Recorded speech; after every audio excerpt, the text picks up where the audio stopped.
हंगामा music studio presents. Fatehpur Sadar विधानसभा के जनप्रतिनिधि भारतीय जनता पार्टी के नेता विक्रम सिंह जी युवाओं के लिए विवेकानंद यूथ क्लब का गठन किए हैं और युवाओं को अपना मार्गदर्शन दे रहे हैं। युवाओं के दिल में, युवाओं के मन में, युवाओं के जीवन में, युवाओं के दिल में, युवाओं के मन में, युवाओं के जीवन में साहस जगाना है, आगे बढ़ाना विवेकानंद के बल से।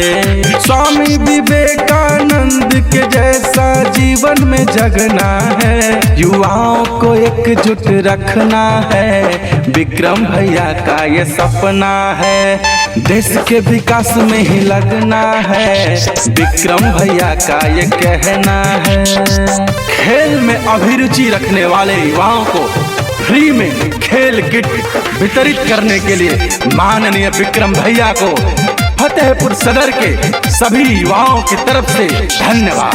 हंगामा म्यूजिक स्टूडियो के मालिक कुमार श्रवण की तरफ से आपका हार्दिक आभार।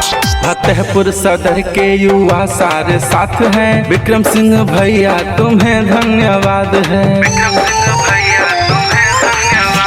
फतेहपुर सदर के युवा सारे साथ हैं, विक्रम सिंह भैया तुम्हें धन्यवाद है। खेल खेल में ही मिलके देश बदलना है, युवाओं को एकजुट रखना है, विक्रम भैया का ये सपना है।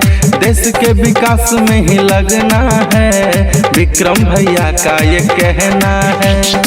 विक्रम सिंह भैया आप जैसा नेता, आप जैसा साथी, आप जैसा सहयोगी हमारे फतेहपुर सदर विधानसभा के लिए मिला है। हम अपने आप को गौरवान्वित महसूस कर रहे हैं। अब फिर से विधानसभा 240 में आप ही होंगे फिर से हमारे विधायक। विवेकानंद यूथ क्लब गठन किए हैं, खेल किट युवाओं में वितरण किए हैं। विवेकानंद यूथ क्लब गठन किए हैं, खेल किट युवाओं में वितरण किए हैं। हो गया है आगाज, अभी तो बहुत करना है, युवाओं को एकजुट रखना है, विक्रम भैया का ये सपना है।